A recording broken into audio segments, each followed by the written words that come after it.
Hello students, অঙ্ক পাড়ায় তোমাদের আবারও স্বাগত। আজকে আমরা সামনে ফাইনাল এক্সামের কথা মাথায় রেখে ক্লাস 8 এর জন্য নিয়ে এসেছি 10টি গুরুত্বপূর্ণ এমসিকিউ, যেগুলি সামনে পরীক্ষার জন্য খুবই খুবই গুরুত্বপূর্ণ। এবারে প্রথম অঙ্কটি আমরা শুরু করছি। প্রথম অঙ্কে রয়েছে 9x⁴ minus 6x³ minus 7x+2। এই বীজগাণিতিক সংখ্যামালায় x ইকুয়ালস টু 1 বসিয়ে কত পাবো? তাহলে এই বীজগাণিতিক সংখ্যামালায় x এর জায়গায় কত বসাতে বলেছে? x এর জায়গায় 1 বসাতে বলেছে। তাহলে দেখো এখানে 9 এর সঙ্গে x⁴ কি আছে? গুণ রয়েছে। তাহলে 9 into 1⁴ minus 6 into 1³ minus 7 into 1+2। তাহলে সব x এর জায়গায় 1 বসিয়ে দিলাম। তাহলে 1⁴ বলতে 1, তার সঙ্গে 9 গুণ করলে 9। এখানে 1 এর কিউব 1, তার সঙ্গে 6 গুণ করলে 6। এখানে 7 এর সঙ্গে 1 গুণ করলে 7 যোগ 2। তাহলে এই 9 এর আগে প্লাস রয়েছে এবং 2 এর আগে প্লাস রয়েছে, তাহলে 9 আর 2 যোগ করলে হয়ে গেল 11। আর এখানে 6 এবং 7 দুজনের আগে মাইনাস চিহ্ন রয়েছে, তাহলে এই দুজন একই দলের, এদেরকে যোগ করতে হবে, কিন্তু সামনে কি চিহ্ন বসবে? মাইনাস চিহ্ন, কারণ দুজনের আগে মাইনাস চিহ্ন রয়েছে। তাহলে 6 আর 7 যোগ করলে কত? 13। এবার দেখো 11-র আগে রয়েছে প্লাস চিহ্ন আর 13-র আগে রয়েছে মাইনাস চিহ্ন। যদি দুটো বিপরীত চিহ্ন থাকে তাহলে তাদেরকে কি করতে হয়? বিয়োগ করতে হয়। 13 থেকে 11 বাদ দিলে 2। এবার 13 এবং 11-র মধ্যে কোন সংখ্যাটা বড় দেখো তো? তাহলে 13 বড়, 13-র আগে মাইনাস চিহ্ন রয়েছে, তাহলে এটা হবে -2। তাহলে ডি অপশনটি সঠিক। চলে যাচ্ছি আমরা পরের অঙ্কে। বলছে যে একটি সুষম বহুভুজের প্রতিটি বহিঃকোণ 60 ডিগ্রি, তার বাহুর সংখ্যা কত হবে? তাহলে দেখো, বহিঃকোণ যদি আমাকে বলে দেওয়া থাকে, সেখান থেকে বাহু বের করতে হয়। সেই ফর্মুলাটা কি? বাহু সমান 360 ডিগ্রি বাই একটি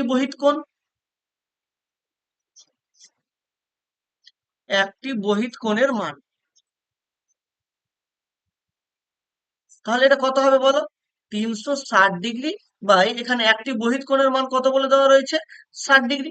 তাহলে কাটাকুটি যদি করি, তাহলে কত আসছে? 6×6 = 36। তাহলে বাহুর সংখ্যা হচ্ছে 6টি। বি অপশনটি সঠিক।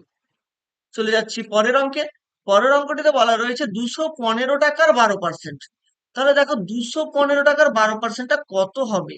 215 টাকার 12%, এটা সমান কত হয়?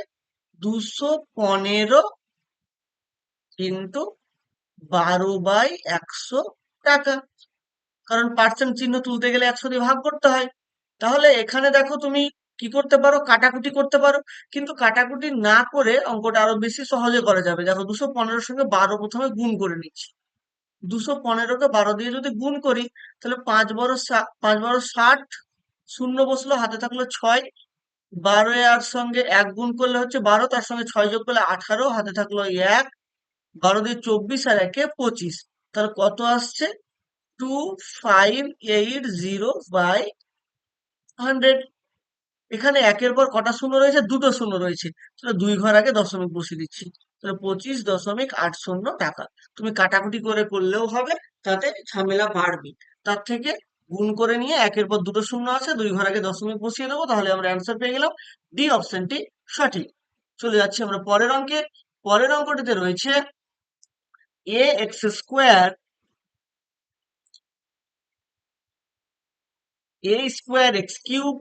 আর a⁴x, এদের গসাগু কত? তাহলে এই যে a x² রয়েছে, এটিকে ভাঙলে কত পাচ্ছি?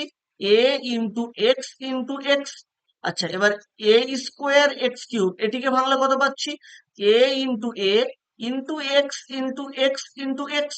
আর a⁴x এটিকে ভাঙলে পাচ্ছি 4খানা a। a × a × a × a R 1খানা x। এবারে গসাগু বলতে যেটা সবার কাছে থাকে। দেখো, এখানে রয়েছে 1টি, এখানে রয়েছে 2টি, আর এখানে রয়েছে 4টি। তাহলে সবার কাছে কটি করে আছে? 1টি, এটা কমন। বাকি আমি যদি দুটো বলি, তাহলে এদের দুজনের কাছে দুটো আছে, কিন্তু এর কাছে তো নেই। তাহলে এখানে এ পাবো। তারপর এক্স এর ক্ষেত্রে দেখো, এর কাছে রয়েছে 1টি, এখানে রয়েছে 3টি, এখানে রয়েছে 2টি। তাহলে কোনটা পাবো? যেটা সব থেকে মিনিমাম, তাহলে এক্স 1টি পাবো। তাহলে এদের গসাগুতে আমরা কি কি পেলাম? এ এক্স। তাহলে সি অপশনটি সঠিক। চলে যাচ্ছি আমরা পরের অঙ্কে। পরের অঙ্কে বলেছে 2.2 হলো একটি মূলদ সংখ্যা নাকি অমূলদ সংখ্যা নাকি ঋণাত্মক সংখ্যা নাকি ভগ্নাংশ। দেখো এখানে রয়েছে 2.2, তো এই 2.2 কে তো আমরা 22/10 লিখতে পারি এই দশমিক তুলে দিলে। তাহলে এটাকে p/q আকারে লেখা গেল এবং q নট ইকুয়ালস টু 0। তাহলে এটা অবশ্যই মূলদ সংখ্যা, তাহলে এটা তো অমূলদ হচ্ছে না। আর এটা অবশ্যই সামনে মাইনাস চিহ্ন নেই, মানে এটা ঋণাত্মকও নয়। আর এটা বলেছে ভগ্নাংশ, এটাকে ভগ্নাংশের আকারে প্রকাশ করা যায়, তাই বলে এটা তো আর ভগ্নাংশ নয়। তাহলে এই ডি অপশনটিও ভুল, তাহলে এটি হচ্ছে মূলদ সংখ্যা। চলে যাচ্ছি পরের অঙ্কে। পরের অঙ্কে বলা রয়েছে x⁴ মাইনাস 2x² প্লাস কে একটি পূর্ণবর্গ রাশি হলে কে এর মান কত। তাহলে সংখ্যাটি কি রয়েছে, x⁴ মাইনাস 2x² প্লাস কে, এটা একটা পূর্ণবর্গ রাশি। এই x⁴ কে আমি লিখতে পারি x² এর স্কোয়ার, আর এখানে রয়েছে মাঝখানে দেখো -2 × x²। দেখো এর সঙ্গে কত গুণ করলে এখানে 2x² রয়েছে, 2x² থাকবে, অর্থ পাল্টাবে না। এটাকে আমি যদি 1 দিয়ে গুণ করি, অন্য যাই দিয়ে গুণ করি, এখানে যদি 2 দিয়ে গুণ করি তাহলে তো 4 হয়ে যাবে, কিন্তু এখানে তো আছে 2x²। তাহলে আমি এটাকে লিখছি 2 × x² × 1, তাহলে যা ছিল তাই রয়ে গেল।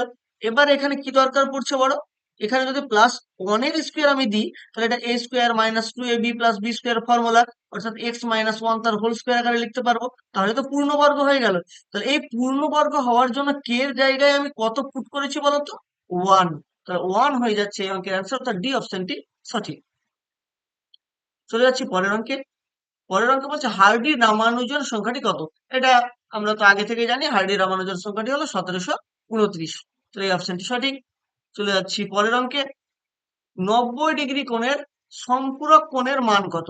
দেখো 90°, এই 90°র পূরক কোণ যদি বলতো, তাহলে 90°র পূরক কোণ হতো 0°, কারণ দুটো কোণের যোগফল যদি 90° হয় তাকে বলা হয় পূরক কোণ। আর দুটো কোণের যোগফল যদি 180° হয় তাকে বলা হয় সম্পূরক কোণ। তাহলে আমার কাছে এখন কোনটা চেয়েছে, সম্পূরক, তাহলে 180 হতে হবে। তার মধ্যে একটা কোণ কত বলে দেওয়া রয়েছে, 90°।